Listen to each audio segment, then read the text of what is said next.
Gather close, my friends, wherever you are tonight, in your living room, in your car, on your bed with one earphone, and draw nearer.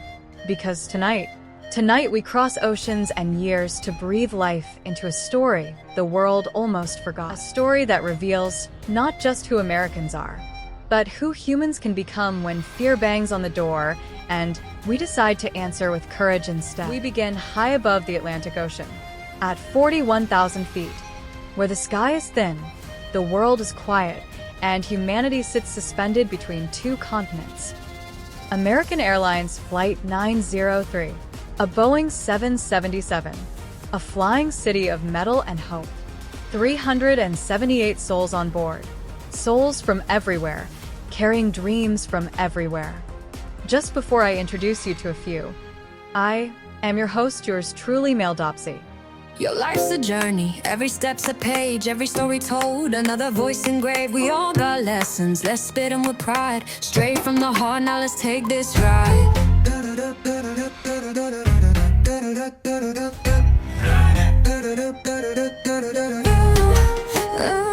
Life is a story, so let's tell it together. Through the pain, through the joy, we gon' make it forever. Every lesson, every scar, Mel Dopsy bringing truth straight from the heart.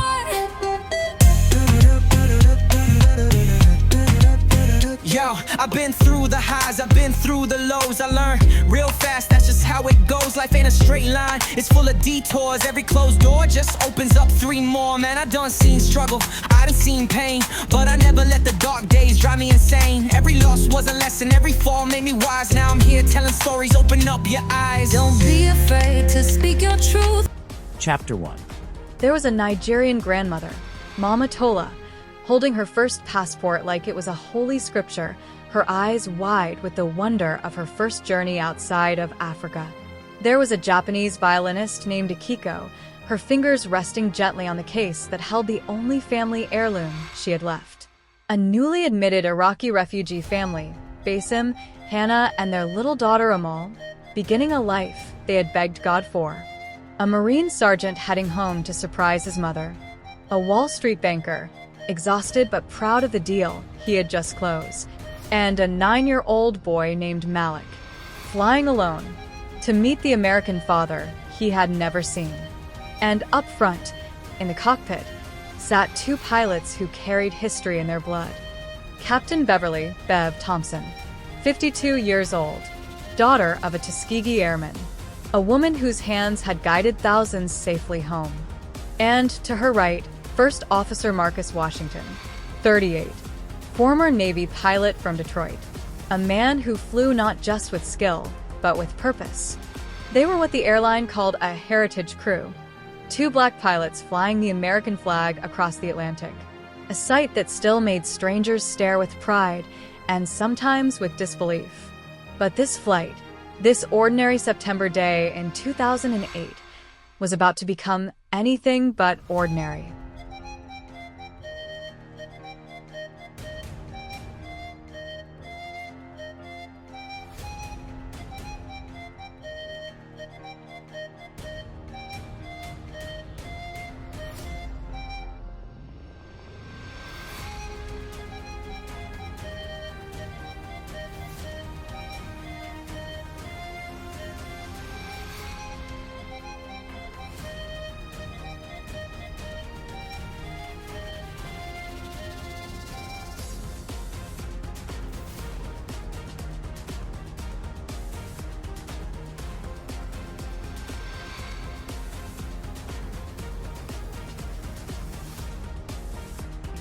Chapter 2. The Explosion. The skies over the North Atlantic can be deceptive. They look peaceful, endless, like nothing could possibly go wrong up there. But life has a way of reminding us storms do not always announce themselves with clouds. At exactly 2:17 p.m. London time, boom, a deafening explosion ripped through the left side of the aircraft. Passengers screamed as the plane jolted sideways, a violent shudder that threw drinks into the air and sent trays crashing to the floor. The number 2 engine on the left wing didn't just fail, it disintegrated. Shrapnel tore through hydraulic lines.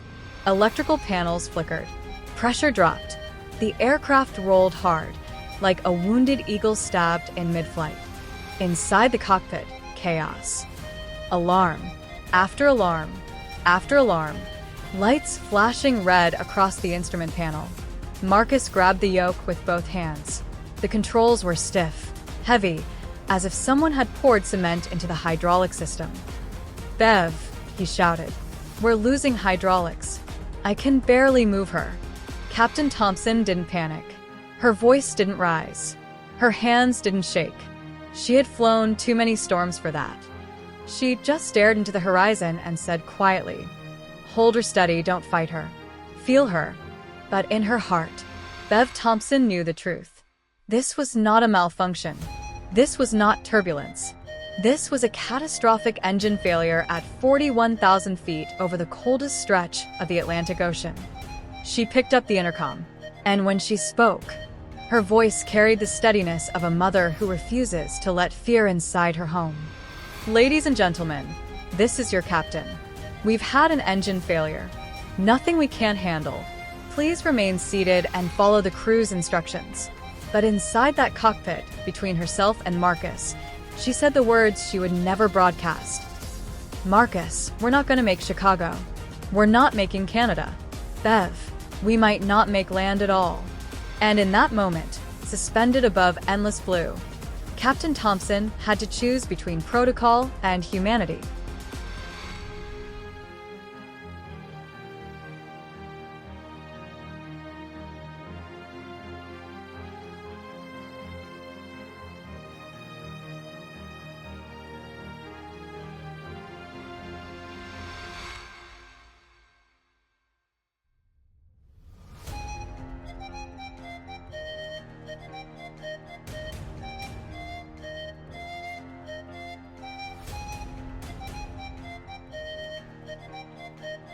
Chapter 3: The Captain's Call.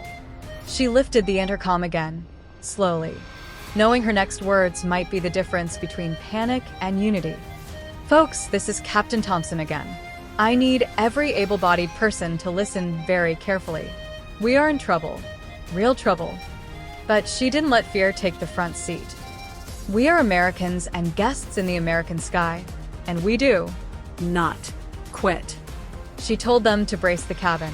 Blankets, pillows, jackets, life vests, anything soft enough to turn metal and plastic into something forgiving. And then, she made one request that would define this day forever. "Before you do anything else, turn to the person beside you, stranger or family, and tell them one reason you're glad they're alive today."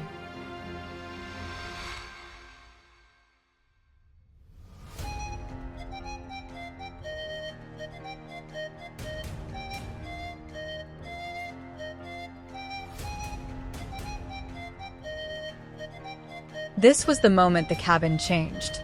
Fear loosened its grip. Humanity took its place. A Wall Street banker folded his $3,000 jacket under a little girl's legs to protect her during impact. A Marine sergeant, tattooed, tough, unbreakable, stood up and began singing Sweet Caroline. The entire rear cabin joined him. An elderly Jewish man recited psalms aloud, while the young Muslim woman next to him bowed her head in prayer. The Iraqi father whispered to his daughter Amal, "Habibi, these people are taking us home. This is what freedom looks like when it fights to stay alive." And Mama Tola, the Nigerian grandmother, stood up, lifted her trembling hands, and began singing an old Yoruba hymn.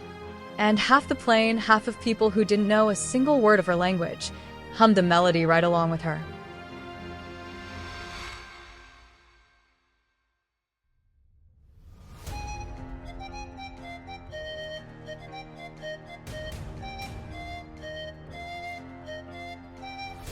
Chapter 4: The Impossible Flight.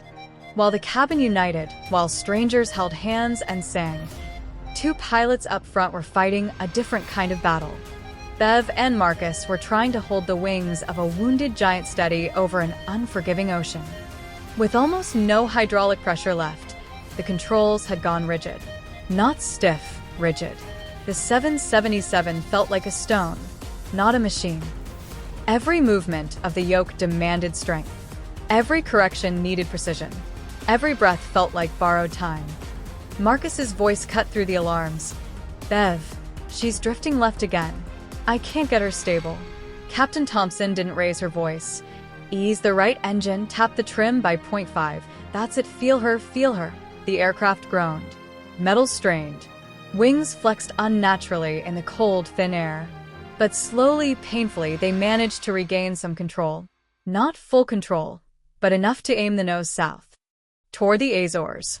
Toward the only strip of land within a fighting chance. But even that chance was fragile. Lodge's field was 600 miles away. The damaged aircraft was burning fuel faster than expected. With one engine gone and drag increased, the calculations became brutal. Marcus whispered it first.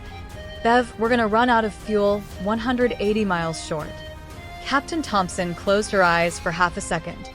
One of the few moments she let her humanity slip through the armor. When she opened them again, her voice was steel. Then we give them everything we've got and a little bit more. Back in the cabin, passengers watched the flight attendants. How they moved, how they breathed, how their hands trembled just a little. Human signs of a danger no announcement could soften. And yet, hope flickered in pockets across the plane. Mama Tola's Yoruba hymn had settled into a steady rhythm. The Marines' off-key singing still echoed softly. Strangers were sharing blankets, water, prayers, jokes, photographs of children. Fear was present, yes, but unity was louder. And unity would matter more than anyone yet realized.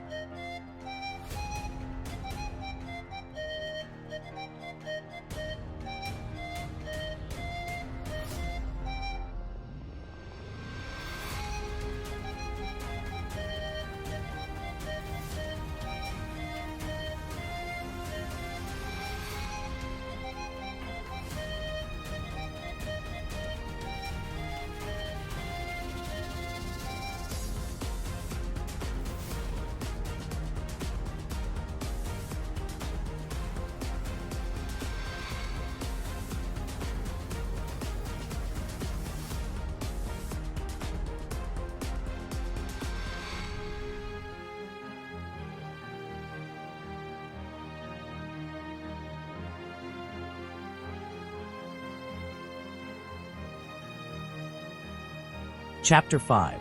The World Answers Back. When a commercial airliner declares mayday above the Atlantic, the whole world listens. Across continents, across frequencies, across oceans, radar rooms, control towers, military bases, they all turned toward that crippled 777 like it was the heartbeat of the sky. ATC in Gander, Canada. American 903, we have you. Say intentions. ATC in Shannon, Ireland. American 903, diverting traffic. Your priority one. Lisbon Control. We're guiding you to lodges. Stay with us. But then, something almost spiritual happened. The message Captain Thompson broadcast, the one she never planned to say, began traveling from headset to headset, human to human. We are a flying American family up here. If we don't make it, tell the world we stayed together. Tears rolled down faces of seasoned air traffic controllers, men and women who had guided thousands of flights, who had seen emergencies, fires, storms, but never a message like that. It was the kind of message that reminds you why nations still care, why strangers still pray, why humanity still leans forward when another soul is in danger. In the Azores, Portuguese fishermen paused their work. News spread through marine radios. Some dropped their nets and bowed their heads. Some lit candles. Some simply whispered into the ocean wind. Bring them home, bring them home. Meanwhile, 3,000 miles away, in the Oval Office, the President of the United States was handed an urgent briefing folder. He read the summary. He looked up, and he said 5 words that would move nations. Get them home. Whatever it takes. Military protocols were activated. Air Force bases scrambled. Pilots rushed to aircraft still dripping fuel from their last mission. Within minutes, a U.S. Air Force KC-135 Stratotanker, call sign Falcon 22, took off from RAF Mildenhall, England, burning through the sky at maximum thrust. Inside the tanker cockpit, Captain Sarah O'Donnell said one thing to her crew: if they can stay in the sky, so can we. And as she raced toward them, the world held its breath.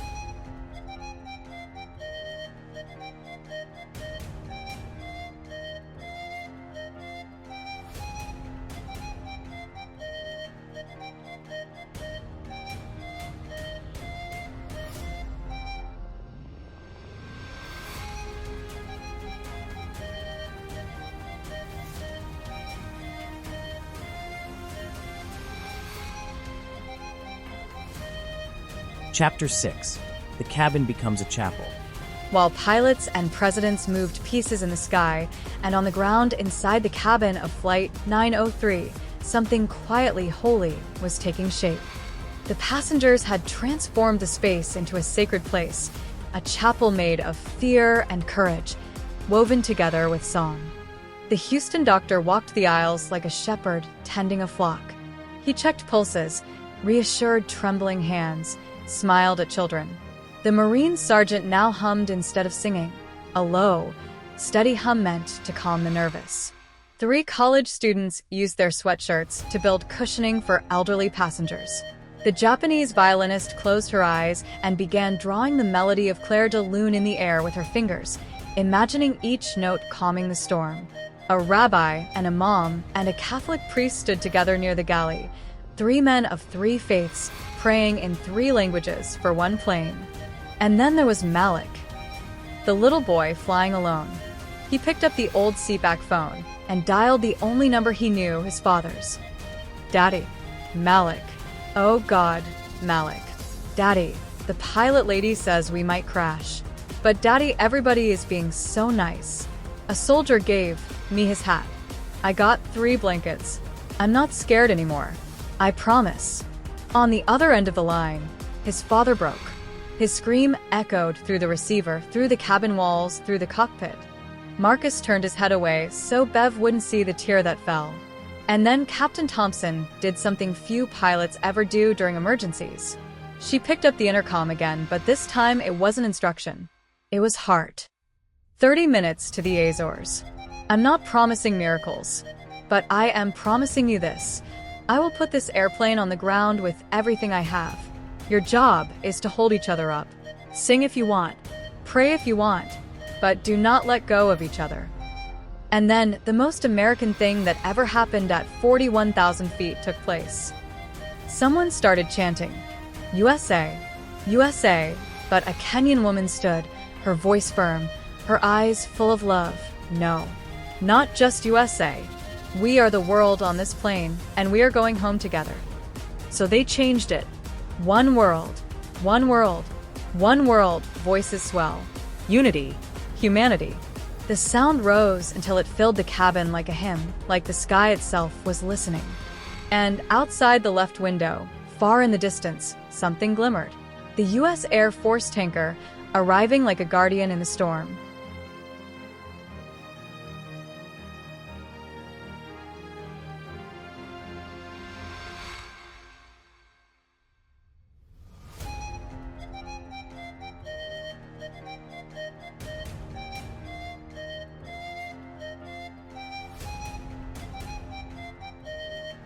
Chapter 7. The Guardian in the Sky. Hope in the sky doesn't always arrive with trumpets. Sometimes it arrives quietly, like a shadow pulling closer, like salvation approaching on steel wings. 20 minutes before fuel starvation, a shape appeared in the distant haze.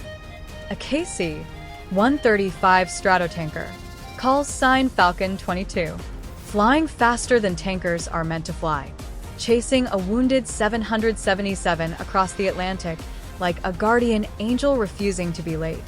In the cockpit, Captain Sarah O'Donnell adjusted her oxygen mask and whispered to herself, "Hold on, 903, hold on.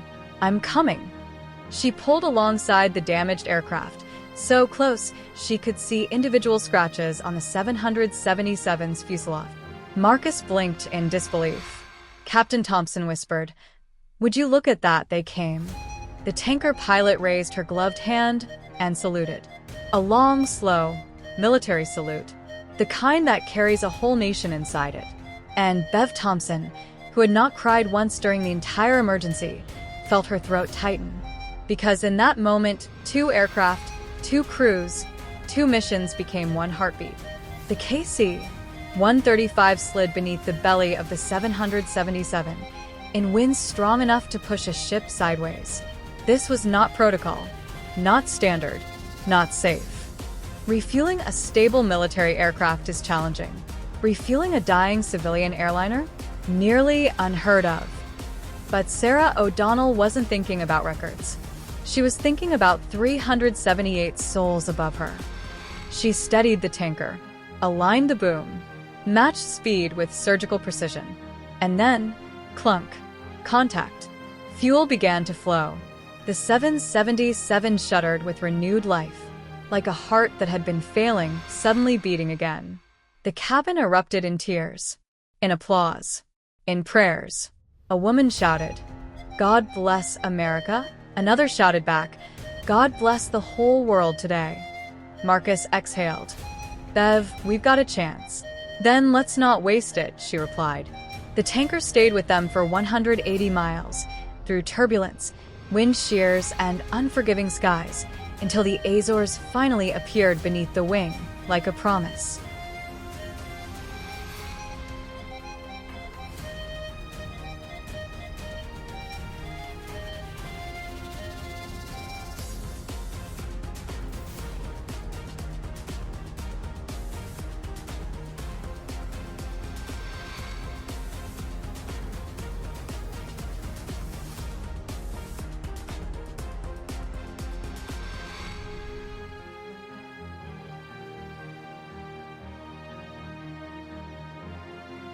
Chapter 8. The Landing. Lodge's Field. A speck of concrete carved into a volcanic island. A runway built long enough for emergencies, but not long enough for miracles. Smoke streamed from the shredded engine. Hydraulic fluid leaked like blood. Warning alarms flashed continuously. Bev and Marcus prepared for the landing. A landing without full controls, without full flaps, without certainty. "Gear down," Bev commanded. The wheels groaned, hesitated, then locked into place. "Flaps to 20, Marcus said. Only half of them responded. The other half remained stuck. It meant higher speed, harder touchdown, less margin, more danger. Bev spoke into the intercom. "Ladies and gentlemen, this is it. Hold on to each other. Look at someone you love or someone who needs love and hold tight." The runway rushed toward them. Closer, closer, closer. Heartbeat grows louder. Bev gripped the yoke with all the strength she had left. "Come on, girl," she whispered to the plane. "Come on, just a little more." The 777 hit the runway hard. Thud. A shockwave rattled the cabin. Bags slammed overhead. Passengers screamed. The tires burst on impact. Sparks flew from the landing gear, a shower of fire tracing the runway behind them. Marcus fought the awe. "She's pulling left. Counter it." "I'm trying." The plane skidded, veered, screeched. The cabin lights flickered. Panels came loose. A coffee pot flew across the galley. And then through clenched teeth, through burning muscles, through pure human will, Bev shouted, "Hold. Her. Straight." The plane obeyed. Slowly. Jerking. Grinding. The 777 roared down the runway, losing speed, losing fire, losing fear. And finally, stop. A silence fell so loud it felt holy. In the cockpit, Bev Thompson's hands trembled as she let go of the yoke. Marcus leaned back, chest heaving, tears welling. "We made it," he whispered. Bev closed her eyes and said, "We brought them home." Outside, the entire island erupted. Fire crews, medical teams, villagers, fishermen, children in school uniforms. They cheered so loudly you could hear it echo across the Atlantic. One firefighter ran forward shouting, "Todos vivos! Todos vivos! All alive! All alive!" And he was right. All 378 souls walked off under their own power. Not one fatality. Not one missing. Not one life surrendered to the sea. It was nothing short of a miracle. A miracle written by courage and sealed by unity. Chapter 9.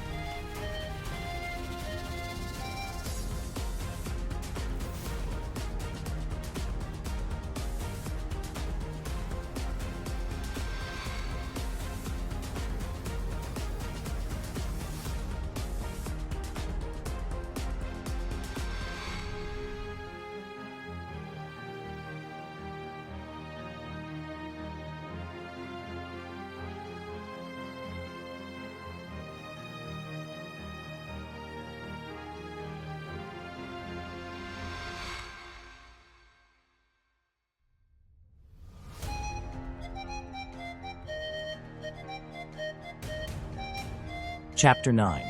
The Legacy of Flight 903. The world called it the Miracle of the Atlantic, but the passengers rejected that title. They called it the day America remembered who she is. And they honored that day.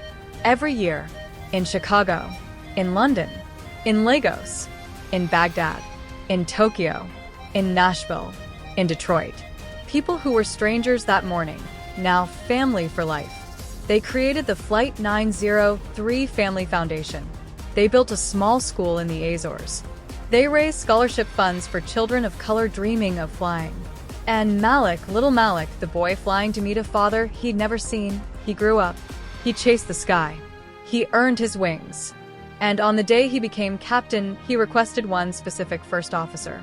Captain Beverly Thompson, retired but proud. She agreed instantly. That day, as they sat side by side, roles reversed. Malik whispered, "You saved me when I didn't even know who I was supposed to become." Bev smiled. "No, son. You saved me. You reminded me what this job is about." In the American Airlines Crew Lounge, a plaque now hangs. Simple, unpolished, but eternal. It carries Captain Thompson's words.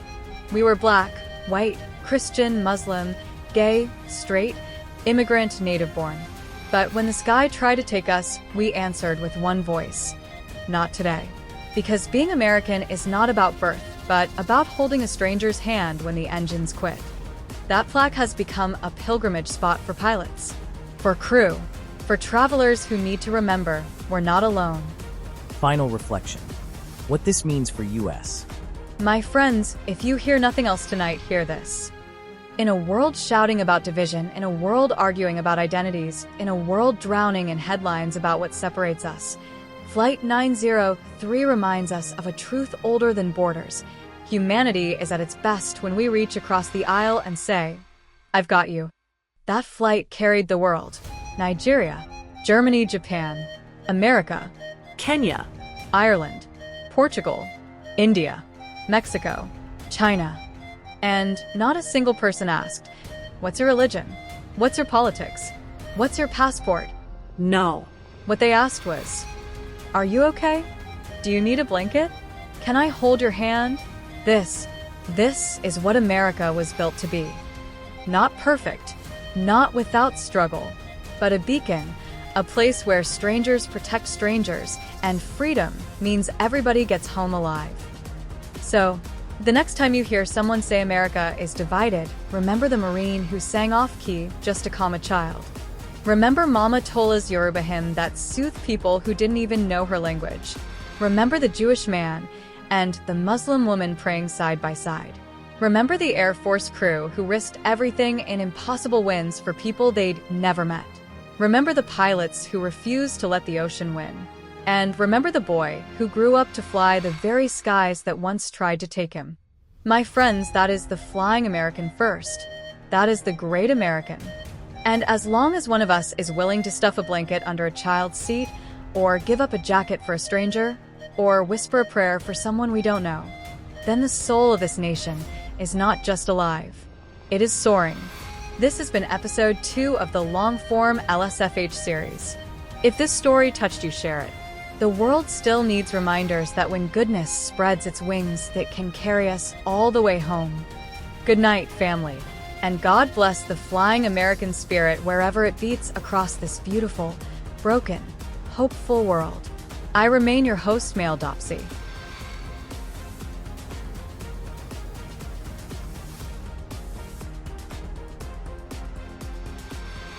Please don't tune off yet. Let's take a short musical break. Before the music takes over, listen for a moment. What you're about to hear is the official soundtrack to Lesson Straight from the Heart, long form, episode 2, The Flying American First. This anthem tells the story of Flight 903, a story of courage in the sky, unity in chaos, and humanity choosing each other when fear had the loudest voice. You're about to hear 2 versions of the same song. First, One World, One Sky, the English club anthem, and then One World, One Sky, the Nigerian Pidgin club anthem. Same story, same heartbeat, two different voices. Turn it up. Let the lesson move you.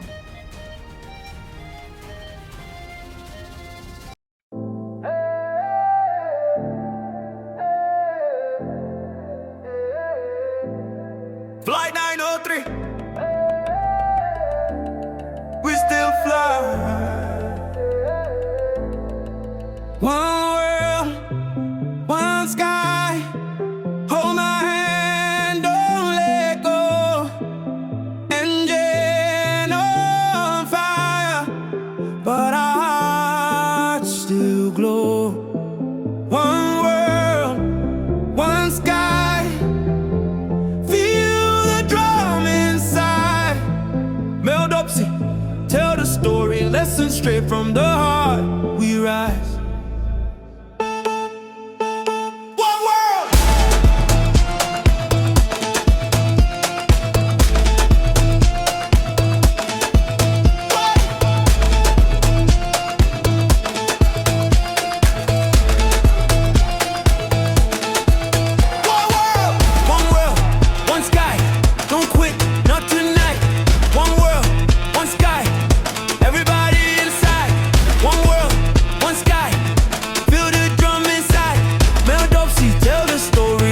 Straight from the heart, we rise. Whoa, whoa,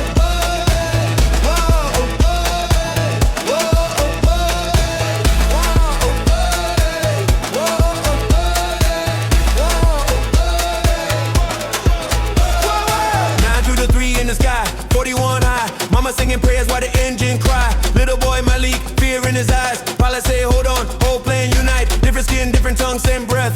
Different faith, different prayer, same test. Ocean below, but we don't fold. When fear get loud, love take control. Hold tight, don't break. This the kind of love that sea can't take. When the metal shake and the lights go red, we choose each other, not fear instead. One sky. Hold my hand, don't let go. Engine on fire, but our hearts still glow.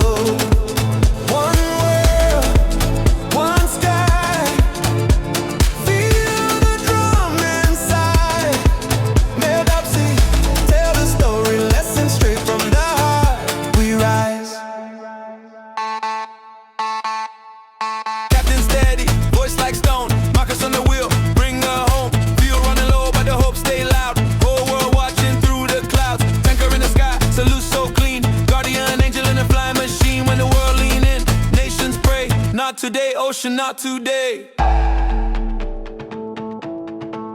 USA. USA. No. No.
lesson straight from the heart. We rise. One word was God. Oh yeah. One word was God. Oh yeah. One word was God. We know they quit. Not tonight. Oh yeah, one world. Everybody inside. One word was good. We know they quit. Not tonight. Oh yeah, no world. Everybody inside. 9 to 10 for sky, 41 high. Mama they sing prayer, engine they cry. Small boy my league, fear for him mind. Palo say hold on, hold play no night. Different skin, different tongue, same breath. Different faith, different prayer, same test. Ocean they under, but we no go for. When fear shout loud, now love take control. Hold tight, no breaks. This kind love, see no fit take. Metal they shake, red light they flash. We choose each other, fear no get chance. One word, one sky. One word, hold my hand, don't let go. Engine they fire, but our hearts still glow. One world, one sky. Feel the drum fall inside. Dopsy day and the story. Lesson straight from the heart. We rise. Captain calm, voice like stone. Marcos for control, bring her home. Few day low, but hope they shout. Oh, what they watch from the clouds. Tanker for sky, salute so clean. Guardian angel for flying machine. When the world lean in, everybody pray. Not today, ocean, no, not today, USA. One world. One world. Oh, one world. One world. One sky. Everybody alive. When engines start, love learn how to fly. Made up sea voice. Lessons from the heart. One word, one sky. Now your legend starts.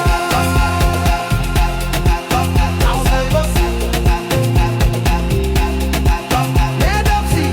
Made up sea. Made up sea.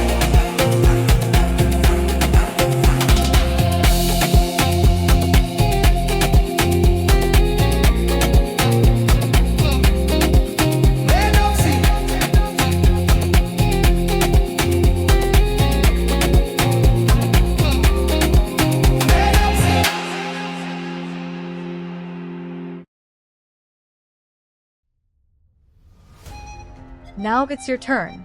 Tell us in the comments, which version did you feel more? The English version or the Pidgin version? And tell us what sound you want next. Afrobeats? Amapiano? Hip-hop? Pop. Your voice helps shape the next lesson straight from the Heart soundtrack. The full male Dopsy musical tracks are available for sale, streaming or download on all musical streaming platforms. Just search for Male Dopsy.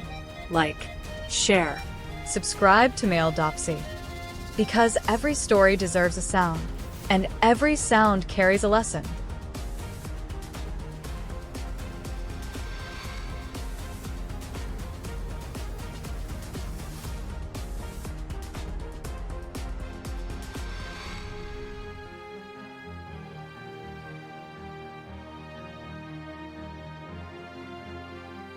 Your life's a journey, every step's a page, every story told, another voice engraved. We all got lessons, let's spit them with pride. Straight from the heart, now let's take this ride.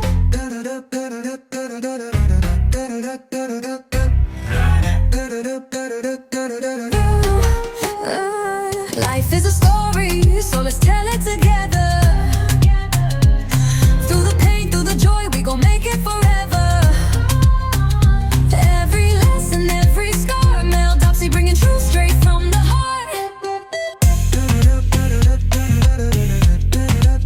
Yo, I've been through the highs, I've been through the lows. I learned real fast, that's just how it goes. Life ain't a straight line, it's full of detours. Every closed door just opens up 3 more. Man, I done seen struggle, I done seen pain, but I never let the dark days drive me insane. Every loss was a lesson, every fall made me wise. Now I'm here telling stories, open up your eyes. Don't be afraid to speak your truth. One word, one sky.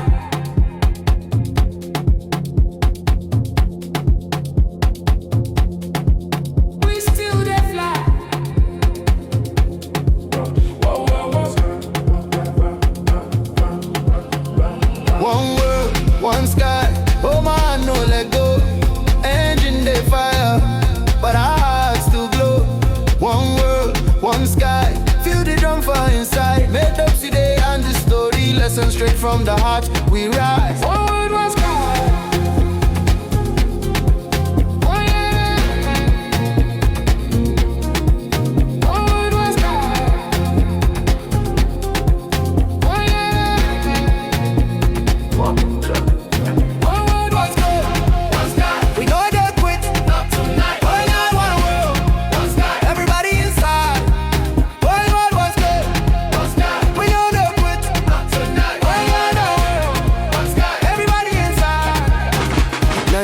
For sky, 41 high. Mama they sing prayer, engine they cry. Small boy my league, fear for him mind. Palo say hold on, hold play no night. Different skin, different tongue, same breath.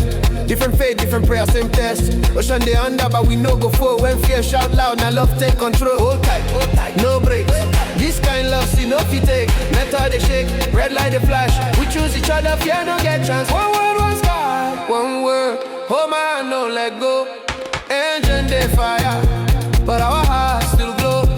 One world, one sky. Feel the drum fall inside. Made Dopsy day and the story. Lesson straight from the heart. We rise. Captain calm, voice like stone. Marcos for control, bring our home. Few they low, but hope they shout.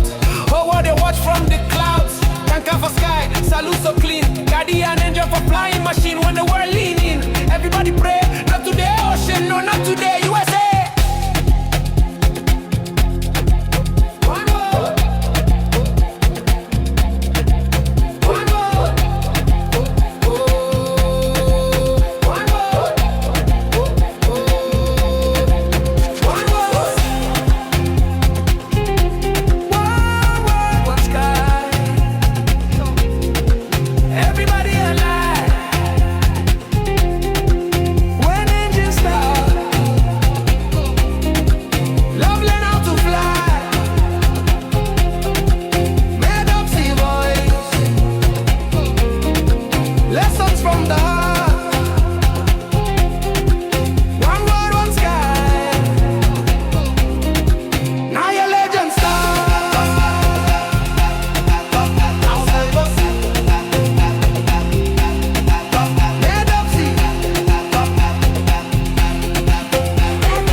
One word, one sky.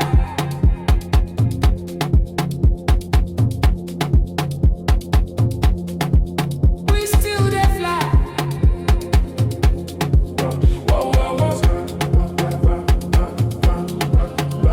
One word, one sky.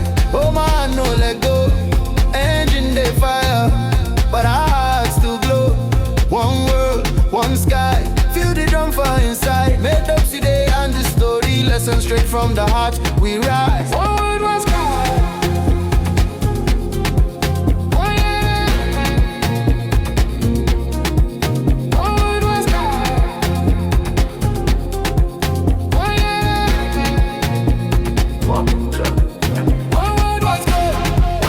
We know they quit. Not tonight. One night, one world. One sky. Everybody inside. One word, one sky. One sky. We know they quit. Not tonight. One night, one world. One sky. Everybody inside. 9 to 10 for sky. 41 high. Mama they sing prayer, engine they cry. Small boy my league, fear for him mind. Palo say hold on, hold play no night. Different skin, different tongue, same breath. Different faith, different prayer, same test. Ocean they under, but we no go for. When fear shout loud, now love take control. Hold tight, no breaks. This kind love, see no fit take. Metal they shake, red light they flash. We choose each other, fear no get chance. One word, one sky. One word, hold my hand, no let go. Engine they fire, but our hearts still glow. One world, one sky. Feel the drum fall inside. Made Dopsy day and the story. Lesson straight from the heart. We rise. Captain calm, voice like stone. Marcos for control, bring our home. Few they low, but hope they shout. Oh, what they watch from the clouds. Tanker for sky, salute so clean. Guardian angel for flying machine. When the world leaning, everybody pray. Not today, ocean, no, not today, USA.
One world, one sky. Hold my hand, don't let go. Engine on fire, but our hearts still glow. One world, one sky. Feel the drum inside. Mel Dopsy, tell the story. Lessons straight from the heart. We rise.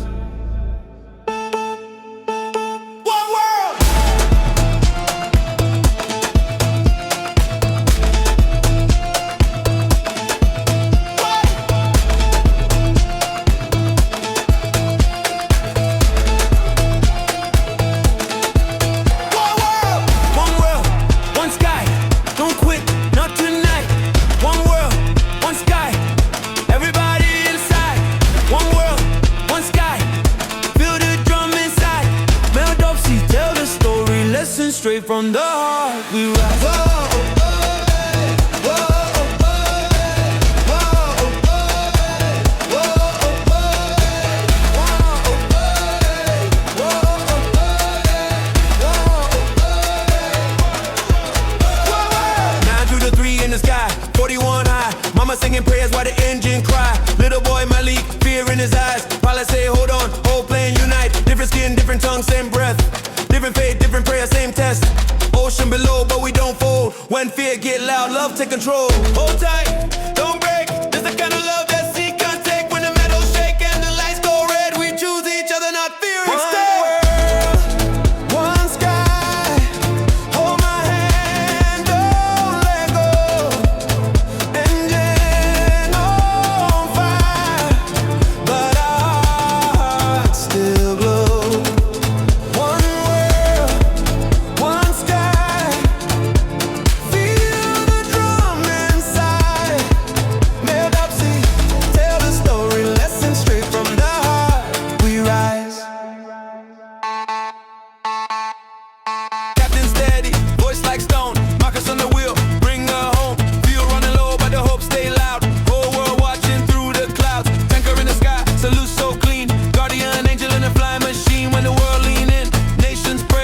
Today, ocean, not today.